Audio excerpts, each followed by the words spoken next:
B N ബിയിൽ actually ഇത് നല്ലൊരു ഓപ്പർച്യൂണിറ്റി ആയിട്ടാണ് കാണുന്നത്.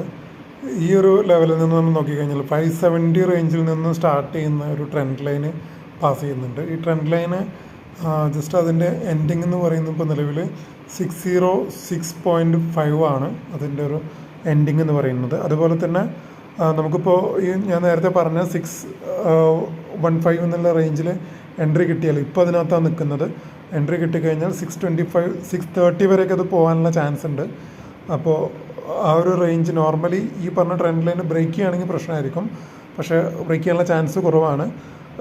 നമുക്ക് സ്വാഭാവികമായിട്ട് കുറച്ച് സമയം എടുക്കുമ്പോൾ പതിയെ അതിൻ്റെ സ്റ്റോപ്പ് ലോസ് നമുക്ക് മുകളിലേക്ക് കയറ്റിയിട്ട് ട്രെൻഡ് ലൈന് കയറുന്നതിനനുസരിച്ച് മുകളിലേക്ക് കയറ്റി പ്ലേസ് ചെയ്യാനും പറ്റും. ഇങ്ങനെയുള്ള ഓപ്ഷൻ ഉണ്ട്. അത്യാവശ്യം കുഴപ്പമില്ലാത്തൊരു ഓപ്പർച്യൂണിറ്റിയാണ്. 10 പോയിൻ്റ് റിസ്ക് ഉണ്ട്, അതുപോലെ തന്നെ 10 പോയിൻ്റ് റിവാർഡുമാണ് അതിനകത്ത് നമ്മൾ പ്രഡിക്റ്റ് ചെയ്യുന്നത്. 10 എന്നുള്ളത് 15 പോയിൻ്റ് റിവാർഡ് വരെ കിട്ടാൻ ചാൻസ് ഉണ്ട്. അത് അത്ര